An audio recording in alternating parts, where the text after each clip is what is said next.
child is growing within the mother, there might be certain chemical reactions within that mother that is created either naturally or biologically, which causes conditions.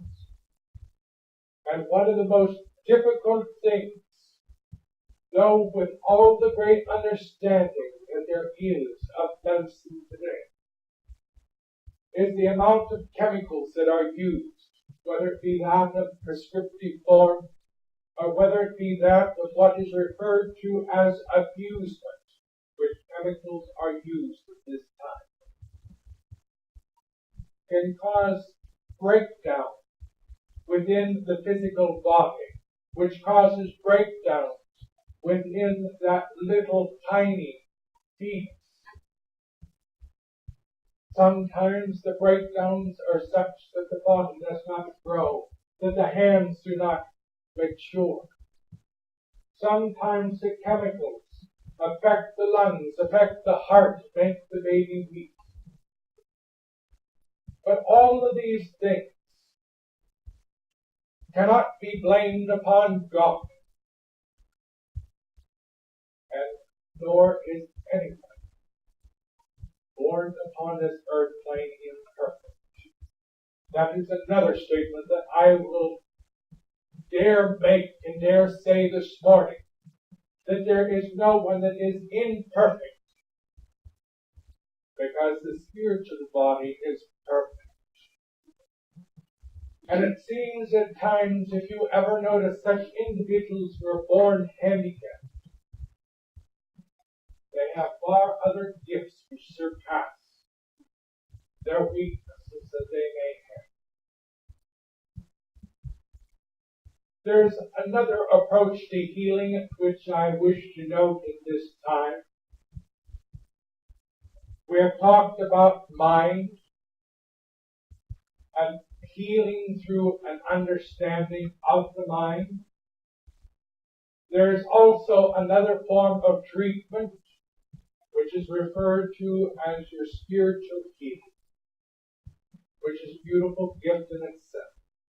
This spiritual healing is greatly misunderstood. By some it is referred to as faith healing. And these individuals who do practice this healing have a certain amount of energy, a certain amount of healing ability. But the receptive ground, or the ground upon which the seeds may fall and grow, are limited. There is a certain amount of understanding, as I have noted in my lecture this morning, when the body is healed through your own mind, through your own thinking. The unfortunate part is, and as the classification of this particular healing denotes, is faith.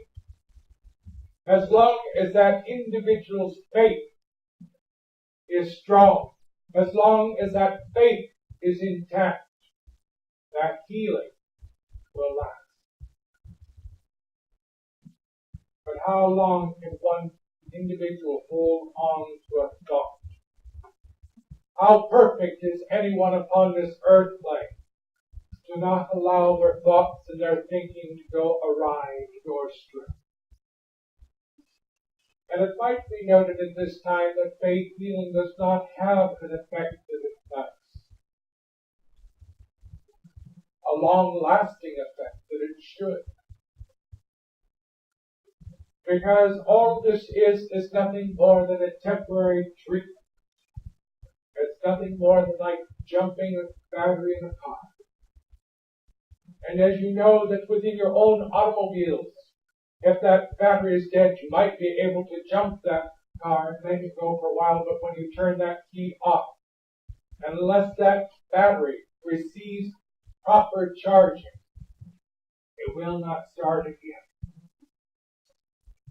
But the best type of healing, overall healing, that one can receive is that which you practice as that of spiritual healing, or the gift of the laying of hands.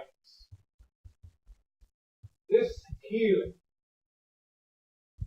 again, by the use of what is referred to as a medium or a healer, and a far better way of expressing this understanding is a channel, and to channel the healing vibrations to the person in need. This is what a healer is. It's nothing more than a channeler. And what happens during this type of healing, the spiritual healing, is putting the physical body, putting the spiritual body back into harmony. There is a certain amount of electrical energy that is produced within the physical body through the vibrations of the individual, through the inner workings of the various organs within the physical body. The life process itself is that electrical current that is found within the physical body. And many times this current does not flow properly. It moves in a clockwise motion within your own aura. Just like a clock, it moves and it circulates. And whether it be improper thought, or whether it be discord or disharmony or disease within the physical body, if there is a breakdown in this energy, there are difficulties with the physical body. And it is the healer, whether they realize it or not, manipulate this energy through the help of the higher forces within that which is referred to as the spirit world. By manipulating this energy, there are many things that can be helped within the physical world. There is also those healers who, through the aid of spirit itself interacting within the aura of the individual and the healer, are able to repair tissue, are able to set bones. And what these individuals are doing, they are not treating the physical body again, they are treating the spiritual body, or what is referred to as the etherical body. They move and interact upon the etherical body. This is what the type of healers are, who are in the Philippines. Though they are able to go through physical tissue